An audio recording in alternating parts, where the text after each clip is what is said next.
अस्सलामुअलैकुम। NED entry test में physics के जितने भी एमसीक्यूज़ आए हैं उनके एमसीक्यूज़ को डिस्कस करेंगे। डे 1, डे 2, डे 3 में जितने भी एमसीक्यूज़ आए हैं सबको डिस्कस करेंगे वन बाय वन। लेकिन एमसीक्यूज़ क्योंकि बहुत सारे हैं तो इसलिए मैंने वीडियो को डिफरेंट पार्ट्स की फॉर्म में डिवाइड कर दिया है। तो ये पहला पार्ट है जिसमें हम अराउंड 20 अबव एमसीक्यूज़ को डिस्कस करेंगे इंशाल्लाह। So what will happen in case of capacitance if the area is doubled. सबसे पहले तो आप इसका फॉर्मूला याद रखें। ये आपके इसका फॉर्मूला है कैपेसिटेंस का। ये है दो पैरेलल प्लेट्स के दरमियान की कैपेसिटेंस। अगर आपका एरिया बढ़ जाता है तो आपकी कैपेसिटेंस भी बढ़ेगी। सही है। अब एरिया कितना बढ़ रहा है 2 टाइम्स, तो कैपेसिटेंस भी 2 टाइम्स बढ़ेगी। अगर जो प्लेट्स के दरमियान का डिस्टेंस है अगर वो डिक्रीज़ हो जाता है, हाफ़ हो जाए, तो आपकी कैपेसिटेंस बढ़ेगी। याद रखिएगा, कैपेसिटेंस का डिस्टेंस के साथ इन्वर्स रिलेशन है और एरिया के साथ डायरेक्ट रिलेशन है। तो एरिया डबल हो रहा है तो कैपेसिटेंस भी क्या होगी, डबल होगी। कुछ एडिशनल इन्फॉर्मेशन देख लीजिए। कैपेसिटेंस जो है ना, कैपेसिटेंस कब हाई होती है, व्हेन मीडियम इज़ मेटल यानी डाइलेक्ट्रिक। और एक और बहुत इंपॉर्टेंट एमसीक्यूज़ भी देख लीजिए। ये सिर्फ ये वाली एडिशनल इन्फॉर्मेशन है। कैपेसिटेंस जो है ना वो पोटेंशियल एनर्जी स्टोर करता है, लेकिन ये एक फॉर्म, ये जो है ना पोटेंशियल एनर्जी स्टोर कर रहा होता है, लेकिन किस फॉर्म में, ये in form of magnetic field. इसकी अब एक बहुत लंबी डिबेट है, लेकिन आप ये याद रखें कि ये बहुत इंपॉर्टेंट एमसीक्यूज़ है। Maximum work done in the process. Adiabatic में मैक्सिमम वर्क होता है आपका। अब हमारे पास प्रोसेसेस तो 4 हैं, सारों को डिस्कस भी कर लेते हैं वन बाय वन। कुछ एडिशनल इन्फॉर्मेशन भी आपको मिल जाएगी, हो सकता है इससे रिलेटेड कोई एमसीक्यूज़ आ जाए। आइसोथर्मल में देखें टेम्परेचर कांस्टेंट होता है, और ये किस लॉ को होल्ड करता है, बॉयल्स लॉ को होल्ड करता है। आइसोकोरिक में वॉल्यूम कांस्टेंट होता है, ये प्रेशर लॉ को होल्ड करता है। आइसोबैरिक में प्रेशर कांस्टेंट होता है और चार्ल्स लॉ को होल्ड करता है। अब याद रखें कि आइसोकोरिक में वॉल्यूम जो है ये 0 होता है, यानी वॉल्यूम कांस्टेंट है, चेंज इन वॉल्यूम क्या होगा, 0 होगा, तो आपका वर्क डन भी 0 होगा। यानी आइसोकोरिक वाले केस में क्या होगा, आपका वर्क 0 होगा। क्यों, वर्क का फॉर्मूला क्या होता है, P डेल्टा V। तो आपका कोरिक यानी वॉल्यूम कांस्टेंट, इनिशियल वॉल्यूम और फाइनल वॉल्यूम सेम है, तो वॉल्यूम 0 हो जाएगा और वर्क 0 हो जाएगा। आइसोथर्मल में टेम्परेचर कांस्टेंट है और बैरिक में प्रेशर कांस्टेंट है। और एडियाबैटिक में आपकी कोई एनर्जी इन नहीं हो रही, ना ही कोई आउट हो रही है, जिसकी वजह से जितना भी वर्क डन है यानी आपके लॉसेस में बहुत नेग्लिजिबल है, तो आपका वर्क जो है वो मैक्सिमम होगा एडियाबैटिक वाली में। Velocity time graph is shown below. अच्छा, ये वाले पॉइंट को हम रीड करते हैं, लेकिन वेलोसिटी इस तरीके से ये कह रहा है कि अगर वेलोसिटी, ये वेलोसिटी है और ये टाइम का ग्राफ बना हुआ है, इनका जो एरिया, ये एरिया जो मिल रहा है ये क्या दिखा रहा है, ये एरिया हमें एक्सीलरेशन दे रहे हैं। अच्छा, स्टूडेंट्स ने हमें एक इनकम्प्लीट इन्फॉर्मेशन दी, वो ये है कि what is the distance covered in 5 seconds. अब 5 सेकंड की वाली टाइम वाली कंडीशन तो दे दी, लेकिन अब ये नहीं बताया हुआ कि वेलोसिटी कौन सी है। तो हो सकता है वो जो एनईटी के इंट्री टेस्ट में जो ग्राफ आया होगा ना, जो ग्राफ बना हुआ होगा, उसमें वेलोसिटी की यहाँ पर हो सकता है कोई वैल्यू लिखी हुई हो, तो इसलिए इसको मज़ीद अभी सॉल्व नहीं कर सकते। अगर वेलोसिटी की वैल्यू पता चल जाए तो हम एक्सीलरेशन निकाल सकते हैं V/T। सही है। तो वेलोसिटी टाइम तो हमें पता चल गया कि 5 सेकंड पे क्या होगी। हो सकता है 5 सेकंड यहाँ हो, कोई गिवन हो, फिगर में बना हुआ हो, और यहाँ कोई वेलोसिटी की कोई वैल्यू गिवन हो, डिफरेंट ग्राफ्स हों। तो इस वजह से इस एमसीक्यूज़ को, ये वाले चीज़ को हम अभी सॉल्व नहीं कर सकते, लेकिन अंडर जो एरिया है ना वो हमें एक्सीलरेशन देता है। अच्छा, एक और चीज़ बता दूँ, अगर आपका ग्राफ बना हुआ है डिस्टेंस, टाइम और ये डिस्टेंस है, सही है, इसके जो अंडर एरिया होगा ये आपको क्या देगा, वेलोसिटी देगा। याद रखिएगा, डिस्टेंस और टाइम के अंडर वेलोसिटी देगा, वेलोसिटी और टाइम के अंडर आपको एक्सीलरेशन देगा। अब ये देखें क्या कह रहा है, स्लोप ऑफ फोर्स और डिस्प्लेसमेंट, यानी ये d है, ये फोर्स है, d जो एक्स एक्सिस पे फोर्स आपका ये, फॉर एग्जांपल ये ग्राफ बन रहा है कुछ, सही है, तो ये जो एरिया आ रहा है अंडर, ये आपको क्या आ रहा है, वर्क आ रहा है। मुझे पता कैसे चल रहा है, आप ये देखें कि वर्क का फॉर्मूला क्या होता है, बेसिकली F इंटू डी। तो फोर्स और डिस्प्लेसमेंट का जो भी एरिया आएगा ना वो आपका वर्क बनेगा। इसी तरह एक्सीलरेशन का फॉर्मूला क्या होता है, V/T। V और T का ग्राफ बना हुआ है तो एक्सीलरेशन आ रहा होगा एरिया के अंडर। यहाँ S और T का जो फॉर्मूला क्या है, वेलोसिटी का फॉर्मूला क्या है, तो यहाँ वेलोसिटी आ रही होगी। तो फॉर्मूले की रिस्पेक्ट से आप एरिया फाइंड आउट कर सकते हैं अगर आपको ना भी पता हो, लेकिन फिगर्स वाले लाजमी देख के जाइएगा, फिगर्स वाले क्वेश्चन आए हुए हैं, काफ़ी फिगर्स बनी हुई थी। अच्छा, two emerging lenses of focal length 80 centimetre and 20 centimetre respectively, what is the power? Power का बड़ा आसान सा फॉर्मूला होता है 1/f1 + 1/f2, और अगर मज़ीद फोकल लेंथ दी में तो 1/f3। हम लेकिन ये जो फोकल लेंथ है ना, यहाँ जो पुट करेंगे वो मीटर में करनी है आपने। तो 80 / 100 क्या होगा? 0.8 मीटर। मीटर में करूँगा, ये सेंटीमीटर में दी हुई है, प्लस 1/0.2, तो ये आ जाएगा 6.25। अच्छा, पावर की यूनिट होती है डायोप्टर। याद रखिएगा, पावर की यूनिट क्या होती है? Dioptre. Resistivity of a resistor varies linearly with temperature. अब मुझे नहीं आइडिया कि ऑप्शंस क्या दिए हैं, लेकिन इसमें दो तरह की कंडीशंस हैं। रेजिस्टिविटी वैसे तो टेम्परेचर के ऊपर डिपेंडेंट होती है, लेकिन अगर आपको टेम्परेचर का ऑप्शन नहीं दिया हुआ तो आप क्लिक करेंगे दो ऑप्शन पे, फिर आपको एक लाजमी ऑप्शन दिया होगा length and area of cross section. देखें, एक साथ अगर आ जाते हैं ना, फॉर एग्जांपल एक साथ आ गया length area of cross section, तीसरा ऑप्शन है length and area of cross section, चौथा ऑप्शन है टेम्परेचर, तो टेम्परेचर पे क्लिक करेंगे। लेकिन अगर टेम्परेचर ऑप्शंस में नहीं है तो आप क्लिक करेंगे length and area of cross section पे। Two vectors A cross B equals to A dot B, what is the magnitude of? अच्छा, हमें मालूम करना है दो वेक्टर्स के मैग्नीट्यूड को, लेकिन हमें ये भी MCQ इनकम्प्लीट बच्चे ने बताया, तो अब लेकिन मैं जितना मुझसे हो सकता है ना अकॉर्डिंग टू डेटा जो दिया गया उससे रिलेटेड मैं आपको बता देता हूँ कितना हम सॉल्व कर सकते हैं। आगे इनकम्प्लीट है तो मैं सॉल्व नहीं कर सकूँगा। A क्रॉस B इक्वल होता है AB साइन थीटा के, और AB किसके इक्वल होता है? A डॉट B किसके इक्वल होता है? AB cos theta. AB से AB cancel, sine theta upon cos theta किसके इक्वल बन गया? Tan theta. और जब कॉस यहाँ जाएगा डिवाइड होगा तो यहाँ बचेगा 1, तो जब आप थीटा की वैल्यू निकालेंगे ना वो 45 डिग्री निकलेगी। अब आगे कोई गिवन कंडीशन होगी जिसकी वजह से A और B का मैग्नीट्यूड निकल आएगा। MCQ नंबर 7 को डिस्कस कर लेते हैं। 7 बहुत इंपॉर्टेंट MCQ है जो कि एंट्री टेस्ट में आया, और ये आज के MCQ नहीं है कि आप ये मत समझिएगा कि डे 3 के MCQ हैं, ये डे 1 डे 2 डे 3 तीनों के MCQ को मैं एक साथ सॉल्व करा रहा हूँ एक ही वीडियो में, तो यानी डिफरेंट पार्ट्स में हम सॉल्व करेंगे इनको। 3 capacitance when capacitance in parallel, okay. अच्छा, अगर आप रीड करें तो इन्होंने ये बोला हुआ है कि 3 कैपेसिटेंस हैं जो कि पैरेलल में लगी हुई हैं इस तरीके से, C1 + C2 + C3, सही है, और उनका जो इक्विवेलेंट रेजिस्टेंस आ रही है ना वो 12 है। इसी तरीके से उसने बोला अगर C1 C2 C3 को मैं मल्टीप्लाई कर दूं तो आ रहा है 48। और अब आगे क्या कंडीशन दे रहा है? When C1 and C2 are connected in parallel. अगर C1 और C2 को सिर्फ पैरेलल में लगा दूं तो आपका रिजल्ट आता है 6 यूनिट्स। तो इस तरीके से C1 + C2 = 6। अब आप ये बताएं कि C1 C2 की वैल्यू मैं यहाँ पुट कर सकता हूँ इस इक्वेशन में, 6 + C3 = 12। C3 की वैल्यू क्या आ गई? 6। अच्छा जी, अब आप क्या करें, यहाँ से C2 की वैल्यू निकाल लें।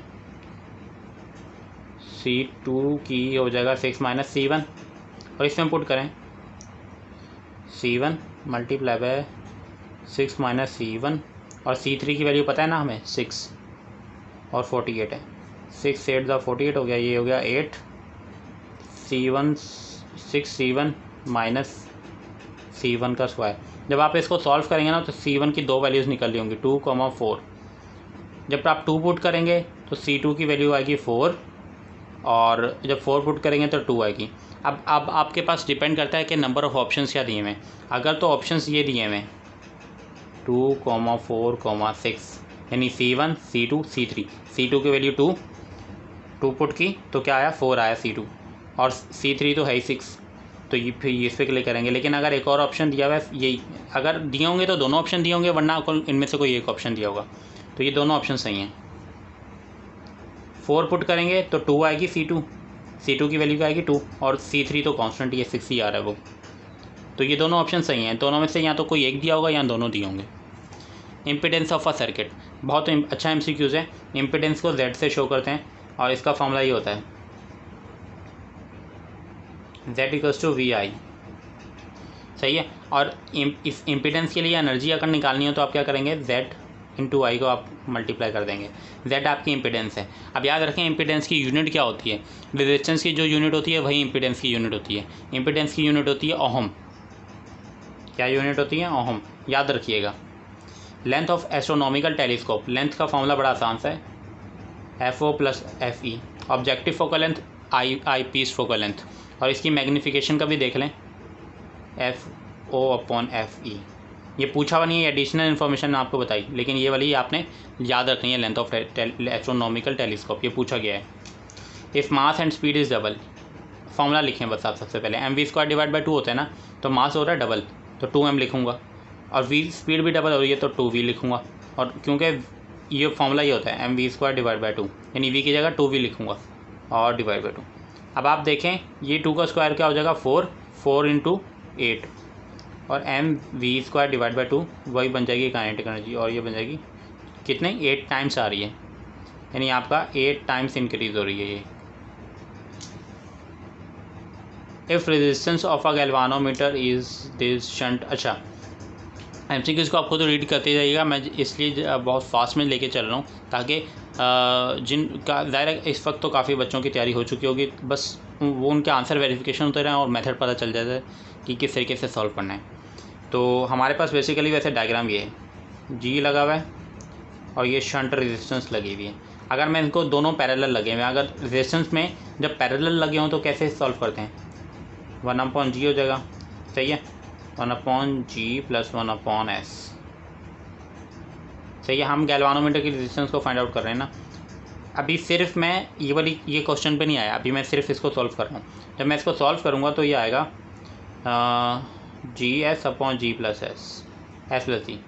लेकिन अब वो कह रहा है कि मैंने एक रेजिस्टेंस ऐड की है, नहीं another resistance is added so that current is unchanged, current को चेंज नहीं होना, लेकिन रेजिस्टेंस एक ऐड कर दी, R ऐड कर दी +R, सही है, ये नई कंडीशन बन गई। अब उस रेजिस्टेंस की वैल्यू बतानी है, तो वैल्यू क्या होगी, आप सिंपल क्या करेंगे, ये वाला जो मैग्नीट्यूड है पूरा ये आपका जाएगा लेफ़्ट साइड पे, तो क्या हो जाएगा माइनस। अब आप इसको एलसीएम लें और सॉल्व आउट करें तो आंसर क्या आएगा आपका, आ जाएगा GS और G² / S + G, ये आपका आंसर आएगा।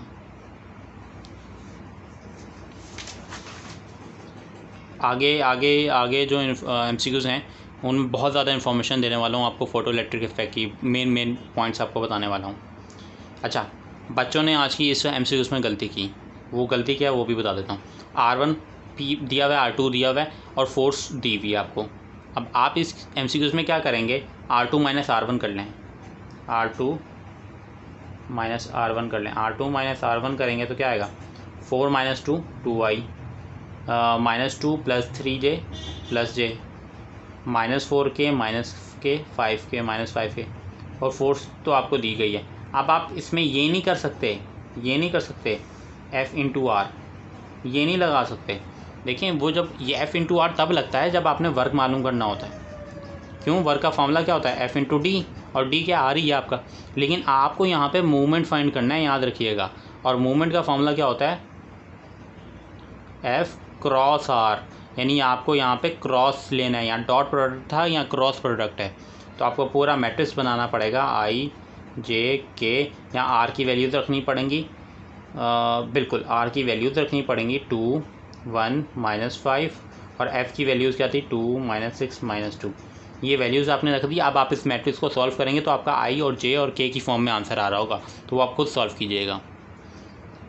जैसे ये फोर्स का लिखा हुआ है ना, इसी तरह मूवमेंट का भी I का कुछ मैग्नीट्यूड होगा, फिर J का कुछ मैग्नीट्यूड होगा, फिर K का कुछ मैग्नीट्यूड होगा, साइन के साथ लिख दीजिएगा और फिर आंसर आएगा आपका I.J × J, J × K जो है वो आपका I होता है, सही है, ये बन गया आपका I पूरा, और I.I 1 होता है। Rate of change of angular momentum torque, याद रखिएगा, rate of change of linear momentum जो है वो फोर्स होती है, एंगुलर मोमेंटम टॉर्क होता है। अब बहुत इंपॉर्टेंट MCQ है बच्चों, बहुत ही ध्यान से केयरफुली सुनिएगा। फोटो इलेक्ट्रिक इफ़ेक्ट आपका दिया है आइंस्टाइन ने, याद रखिएगा। अच्छा, इससे रिलेटेड MCQs आया हुआ था, लेकिन अब वो एग्जैक्ट MCQs बच्चों को याद नहीं है, तो मैंने सोचा कि आपको सिर्फ मेन पॉइंट्स बता देता हूँ, सही है। अच्छा, अब ये देखें कि फ़ोटो इलेक्ट्रिक इफ़ेक्ट आइंस्टाइन ने दिया और ये किस नेचर ऑफ लाइट, यहाँ पे क्या लाइट ऑफ नेचर शो की गई है या particle nature of light show की है? पार्टिकल। स्लोप क्या देता है? h/c का। याद रखिएगा, ये बहुत इंपॉर्टेंट MCQ है ये वाला, स्लोप वाला। अच्छा जी। अच्छा, कौन सी गैस यूज़ की गई है जो फोटो करंट को इंक्रीज़ कर सके? तो नियॉन गैस है। ये बुक का MCQ है, बुक में ये वर्डिंग में दिया हुआ है, आप देखें, जिन्होंने बुक रीड की होगी उनके पास ये MCQ उनको पता होगा। थर्ड पॉइंट में मुझे क्या मेंशन करना था? अच्छा जी, आपका मुझे ये मेंशन करना था कि ये हाई फ्रीक्वेंसी के लिए जो है एप्लीकेबल होता है, ये इसमें हाई फ्रीक्वेंसी होती है, सही है। जबकि कॉम्पटन इफेक्ट में आपके पास लो फ्रीक्वेंसी होती है और हाई लैम्डा होता है, यानी हाई वेवलेंथ होती है, हाई वेवलेंथ होती है। दोनों में इन्वर्स है। फोटो इलेक्ट्रिक इफेक्ट में high frequency low wavelength, high wavelength low frequency होती है। ये law of conservation of momentum and energy पर डिपेंड करता है, यानी उनकी बेसिस पे ऊपर दिया गया है। तो law of conservation of momentum and energy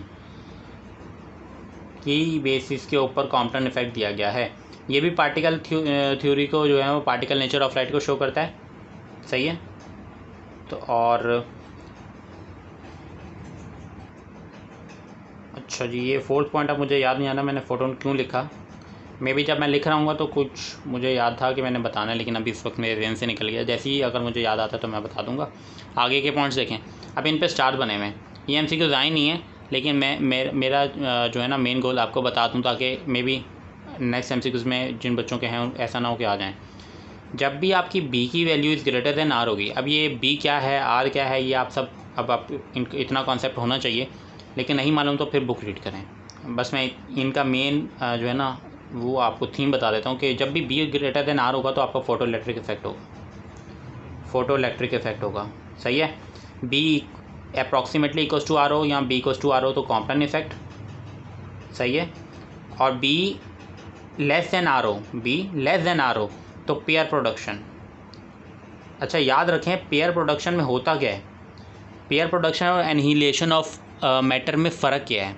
pair production में आपके पास जो एनर्जी होती है उसे मास में कन्वर्ट किया जाता है, लेकिन एनहिलेशन ऑफ मैटर में आपके पास जो मास होता है उसको एनर्जी में कन्वर्ट किया जाता है। देखें, दोनों डिफरेंट चीज़ें हैं। पेयर प्रोडक्शन में एनर्जी को मास में और एनहिलेशन में मास को एनर्जी में कन्वर्ट किया जा रहा है। ये बहुत इंपॉर्टेंट MCQs हैं, ये बहुत इंपॉर्टेंट पॉइंट्स हैं, तो याद रखिएगा। 17 वाला भी मैंने ये आया नहीं है एंट्री टेस्ट में, लेकिन याद रखिएगा एक्सरे को रोहिंगटन रेज भी कहा जाता है। और 18 वाला भी नहीं आया। 18 वाले की लेज़र की फुल फॉर्म याद रखें, light amplification by stimulated emission of light को stimulated emission of highly coherent radiations, ये पूरी फॉर्म है लेज़र की, तो ये याद रखिएगा। MCQ नंबर अब 18 हम कर चुके हैं, 19 की तरफ डिस्कस करते हैं। ऑर्बिट की, अच्छा ये आया, ये NED के MCQs में आया हुआ है, बहुत इंपॉर्टेंट MCQs भी है। ये मैंने नस्ट के जो MCQ था लास्ट ईयर का, उसमें भी मैंने ये सॉल्व करवाया था। तो orbit of Mercury changing due to sun's gravity, याद रखिएगा, इसके पीछे भी कॉन्सेप्ट है पूरा। सन ग्रेविटी की वजह से चेंज हो रहा होता है। लेंस लॉ किसने दिया आपको? अच्छा, ये भी इनकम्प्लीट इन्फॉर्मेशन है, मतलब यहाँ तक तो हम बता देंगे, लेकिन ये इसमें आगे भी दिया हुआ था, अब लेकिन स्टूडेंट्स को याद नहीं है, सही है, इस MCQs में याद नहीं है। तो लेंस लॉ का कॉन्सेप्ट जो है ना फैराडे ने दिया, और फैराडे से रिलेटेड और क्या बता सकता हूँ आपको, फैराडे ने इलेक्ट्रिक लाइंस का भी कॉन्सेप्ट दिया था, सही है। तो ये याद रख लीजिएगा, बस ये याद रखें कि लेंस लॉ किसने दिया, फैराडे ने। मैक्सिमम रेंज ऑफ प्रोजेक्टाइल जो है ना वो θ=45 के ऊपर होती है। अच्छा, एक न्यूमेरिकल आया है, वो बहुत इंपॉर्टेंट न्यूमेरिकल है, अब उसकी वैल्यूज़ याद नहीं है बच्चों को, लेकिन उसमें हुआ क्या कि मैक्सिमम रेंज आपके पास गिवन है, सही है, यानी R मैक्स, और ये गिवन है, कोई भी वैल्यू है, फॉर एग्जांपल x, और थीटा की वैल्यू भी गिवन है, सही है, और आपको कहा जा रहा है रेंज फाइंड करें। तो आप घबराएं नहीं, रेंज का फॉर्मूला क्या है, R मैक्स इंटू थीटा, ये होता है। क्यों? R मैक्स का फॉर्मूला क्या होता है वैसे, R मैक्स क्या होता है, R मैक्स क्या होता है, v² डिवाइड बाय इंटू जी, क्योंकि साइन जो है ना, जब साइन आप 45 पुट करेंगे साइन 2 थीटा होता है, साइन 45 पुट करेंगे तो 1 हो जाएगा, तो v² आएगा। तो यहाँ पर वैल्यू आर मैक्स की डाल दें, थीटा की वैल्यू डाल दें, तो आपके पास रेंज आ जाएगी। तो इस चीज़ से परेशान मत होइएगा कि ये कौन सा नया फॉर्म, 2 चीज़ें दी हुई हैं और पूछा हुआ है रेंज, तो ऐसा इसमें कंफ्यूज मत होइएगा। मज़ीद इंशाल्लाह जो MCQs हैं डे 1, डे 2, डे 3 के जितने भी हैं उनको सबको कवर करूँगा और नेक्स्ट पार्ट में अपलोड करूँगा। बाकी मेरी कोशिश थी कि एडिशनल इन्फॉर्मेशन देते जाऊँ, लेकिन वीडियो की क्वालिटी मैं जानता हूँ कि बहुत ही ख़राब है, लेकिन प्लीज़ आप लोगों को गुजारा तो करना होगा इस क्वालिटी के साथ ही, क्योंकि देखें आपको सीखना है, मुझे नहीं सीखना, आपको सीखना है। तो आप ज़्यादा से ज़्यादा जितना भी लर्न कर सकते हैं इसी वीडियो क्वालिटी से करें। इंशाल्लाह आने वाले वक्त में हम फिर कुछ देखते हैं। लेकिन इसमें जो भी अगर कोई MCQs आपको नहीं समझ आया, कोई एडिशनल इन्फॉर्मेशन जो आपको नहीं समझ आ रही, फिर आप पूछ लें। बाकी मैंने आपको बुक की ऐसे पॉइंट्स बता दिए एडिशनल इन्फॉर्मेशन में, जो आप बुक रीड करेंगे ना तब भी आपको पहली दफ़ा में समझ में नहीं आएंगे, तब भी आप उससे जो है ना वो पॉइंट्स को पिक नहीं कर सकेंगे। तो ये बुक के प्योर पॉइंट्स हैं, और कुछ पॉइंट्स को मैं कुछ पिक्चर्स भी अपलोड करूँगा, अभी अपलोड कर रहा हूँ कम्युनिटी टैब में, वो देखें प्योर पॉइंट्स लिखे हुए एक टॉपिक के, वो आप रीड करके जाइएगा। खुदा हाफिज़।